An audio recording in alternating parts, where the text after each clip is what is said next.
अस्सलामुअलैकुम, कैसे हैं दोस्तों? उम्मीद है कि आप सब लोग खैरियत से होंगे। आज बनाने जा रहे हैं सर्दियों का एक ख़ास तोहफ़ा, वो है साग।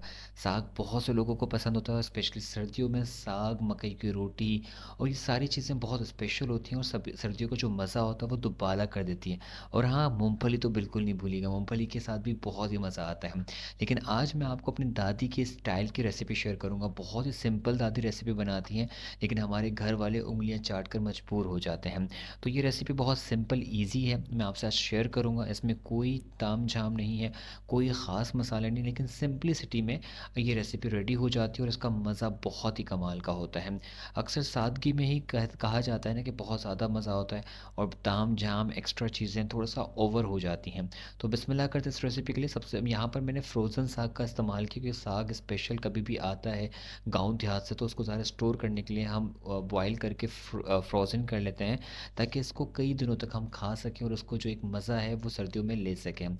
सबसे पहले साग को निकाल के उसको गलाने के लिए साइड पर देगची में रख दिया। उसको कुछ भी नहीं करना, सिंपली आपने उसको पकाने के लिए मीडियम फ्लेम पर रख देना है। इसके बाद हमने यहाँ पर हसबे ज़रूरत तेल डाल दिया, उसमें थोड़ा सा ज़ीरा 2 चम्मच और 3 अदद प्याज डाल के उसको लाइट से ब्राउन कर लेना है। प्याज को डार्क नहीं करना, सिंपल से ब्राउन करना है।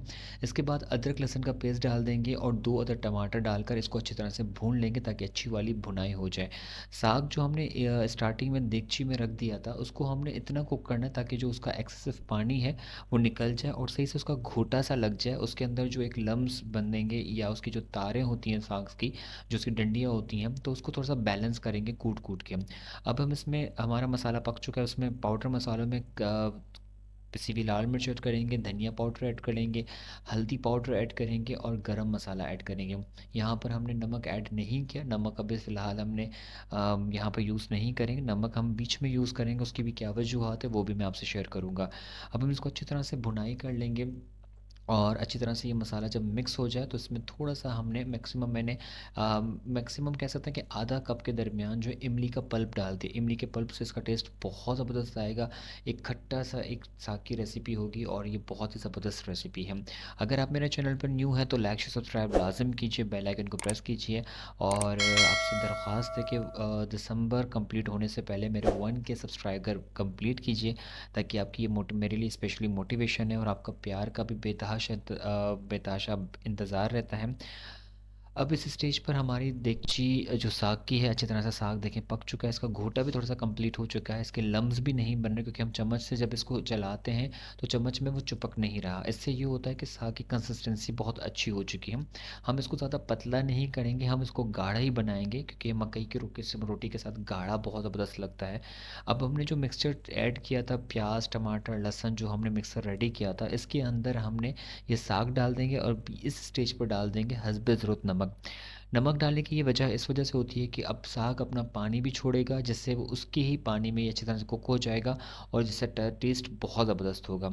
बस अब हमारे यहाँ पर सारी चीज़ें रेडी हो चुकी हैं, अच्छी तरह से थोड़ी सी कुटाई करके नमक को मिला देना है और उसको कुछ देर के लिए ढक कर रख देना है। तो हमारा सिंपल, आसान, ईज़ी सा साग रेडी है। आपको दिखने में बहुत आसान लग रहा है, बनाना बहुत आसान है, लेकिन इसका टेस्ट एकदम लाजवाब है। स्पेशली मेरे घर में ये बारहा दादी को फ़रमाइश करके जब बनाया जाता, तो मैंने दादी से ये रेसिपी पूछी, तो मैंने सोचा कि आपसे लाज़िम शेयर करें। मुझे लगा कि बहुत डिफ़िकल्ट रेसिपी है, लेकिन बनाना बहुत ईज़ी है। लेकिन ये मकई की रोटी के साथ, चावल की रोटी के साथ आपको बहुत मज़ा देगी। तो इंशाल्लाह ये साग बनाइए, मज़े लीजिए साग के। सर्दियाँ क्योंकि हमारे पाकिस्तान में बहुत कम ड्यूरेशन के लिए होती हैं, तो इंशाल्लाह आप एंजॉय कीजिएगा इस रेसिपी को और दुआओं में याद रखिएगा और कोशिश करें कि जितनी जल्दी हो सके 1 के सब्सक्राइबर कंप्लीट करें, ताकि मैं एक महाज़ थोड़ा-सा आगे बढ़ सकूँ। तो इंशाल्लाह दोबारा मुलाकात होती है एक नेक्स्ट रेसिपी में। जब तक दीजिए इजाज़त, अपना बहुत सारा ख़्याल रखिएगा। फ़ी अमानिल्लाह, इन अल्लाह निगहबान।